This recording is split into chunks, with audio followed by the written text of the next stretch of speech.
तंबाकू की उत्पत्ति कैसे हुई? एक ऋषि का साधु था राजा, एक ऋषि का साधु राजा था। और एक दिन राजा ने अपने साधु ऋषि को आमंत्रित किया अपने घर पर जलपान के लिए। तो राजा ऋषि ने बहुत मना किया अपनी पत्नी को कि राजाओं का और ऋषियों का कोई मेल नहीं होता, राजा बड़े अभिमानी होते हैं, ये कोई हमारे सिर में दर्द करेंगे। लेकिन वो ऋषि पत्नी नहीं मानी, कहने लगे मेरी बहन कब कब मुझे बुलावे, आप तो ने नाक चढ़ाया करो, कोई भी काम हो जा। अर्थात ऋषि जी को विवश कर दिया राजा के घर जाने के लिए। अब राजा के घर गए तो राजा ने अपनी जो महिमा बना दिखाने के लिए और ऋषि पत्नी को प्रभावित करने के लिए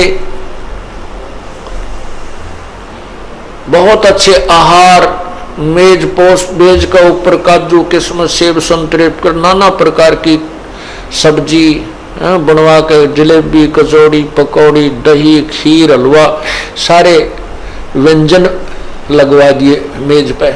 अब आहार किया ऋषि जी ने भी, ऋषि पत्नी ने भी, सब ने मिलकर आहार किया। अब चलते समय ऋषि जी ने कहना पड़ा जी आप भी हमारे यहाँ आइएगा, एक औपचारिकता होती है। तो राजा ने कहा अवश्य आएंगे, कभी समय मिला तो अवश्य आएंगे।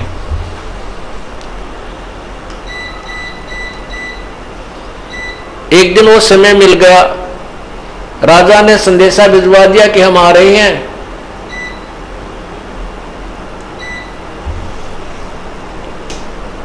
अब ऋषि पत्नी चिंतित हुई कि वो तो सचमुच आ रहे हैं और साथ में ये संदेशा भेज दिया कि मेरे साथ हजारों की संख्या में अंगरक्षक होंगे, मेरे सैनिक होंगे। अब राजा चाहता था कि ऋषि को नीचा दिखाना, ये एक बूंदी बीमारी है साधु, ये दिखाना चाहता था कि मैंने ऐसे ऐसे आहार कराए हैं और ये ऋषि जी कुछ नहीं करा पाएगा, इसकी मिट्टी पलीत होगी। और परमात्मा कहते हैं कबीरा सब जग निर्धना, धनवंता ना कोई, धनवंता सो जानियो जप राम नाम धन होए। अब ऋषि जी के पास अपने तप की कमाई थी, अपनी साधना भजन की कमाई थी। ऋषि जी ने स्वर्ग से कामधेनु गाय वो उधारी ले ली कुछ समय के लिए और उसको अलग से एक टेंट में रखा हुआ था। उधर से राजा अपने हजारों सैनिकों को साथ लेकर पहुंच गया और ऋषि से कहा कि भोजन की तैयारी करवाओ। ऋषि जी ने कहा जी भोजन तैयार है, आप खाना खाइए।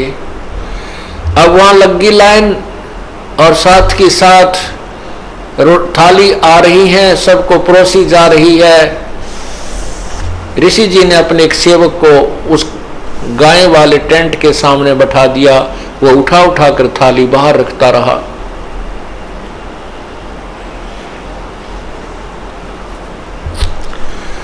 अब जब सब सैनिकों ने खाना खा लिया और ऐसा स्वादिष्ट भोजन उन्होंने कभी नहीं खाया था, तब राजा ने पूछा कि हे ऋषि जी आपके पास ना कहीं कोई भोजन बनाने की व्यवस्था नजर आ रही है, ना किधर को चूल्हा डाल रखा तुमने, ना कोई हलवाई बुला रखा, ये ऐसा भोजन स्वादिष्ट भोजन कहां से आ रहा है? तब राजा ने बताया कि मेरे पास एक कामधेनु गाय है और उसमें यह शक्ति होती है कि वो चाहे पूरी पृथ्वी जीव जा भोजन खा ले, पूरी पृथ्वी के प्राणी, तो भी उसका अंत नहीं आता है।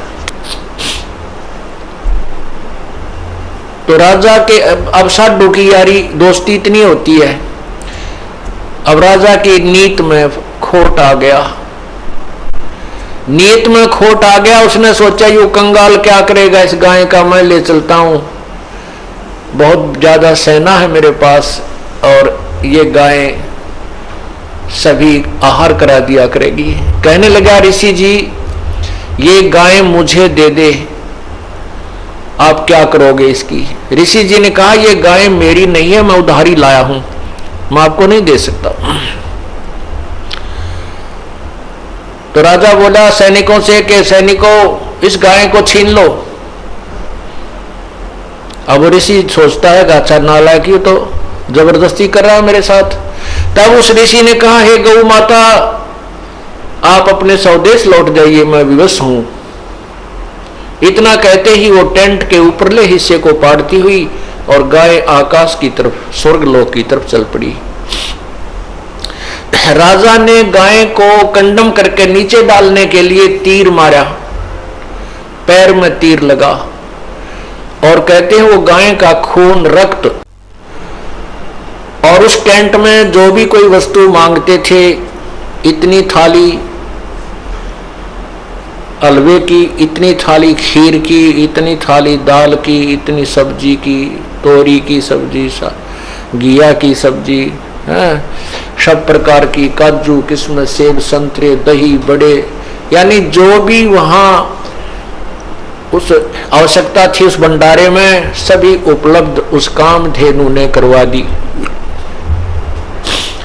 ऋषि जी के पैसे यानी पुण्य की कमाई स्वर्ग में जमा हो गई, उसके प्रतिफल में उसको वहां सब वस्तु प्राप्त हो गई। जमीन पर गिरा और गाय चली गई, तो जहां जहां वो खून गाय का गिरा वहीं पर कहते हैं तम्बाकू की उत्पत्ति हुई। अब हिंदू लोग एक तरफ तो माता को इतना प्रिय मानते हैं, गाय को अपना मां के तुल्य आदर देते हैं और फिर मां के खून को पी रहे हैं। क्या बताते हैं, खो नाम खू का तमा नाम गाय, 100 बार सौगंध इसको ना खाए। तमा नाम खू का, खू नाम खून का और तमा नाम गाय, सौगंध 100 बार इसको ना खाए। तम्बाकू, खून, खू का अर्थ खून, खून, तमाखू, खून, और तमा फारसी का शब्द है, तमा माने गाय होती है। तमाखू यानी गाय का खून, खू नाम खू का तमा नाम गाय, सौगंध 100 बार इसको ना खाए ना पीवे। कहते हैं आप एक तरफ तो गाय को इतना प्रिय मानते हो, आदरणीय मानते हो, और फिर गाय के खून से उत्पन्न इस तम्बाकू को पीते हो। जितने भी महापुरुष हुए उन्होंने सब विकारों को छुड़वाया है।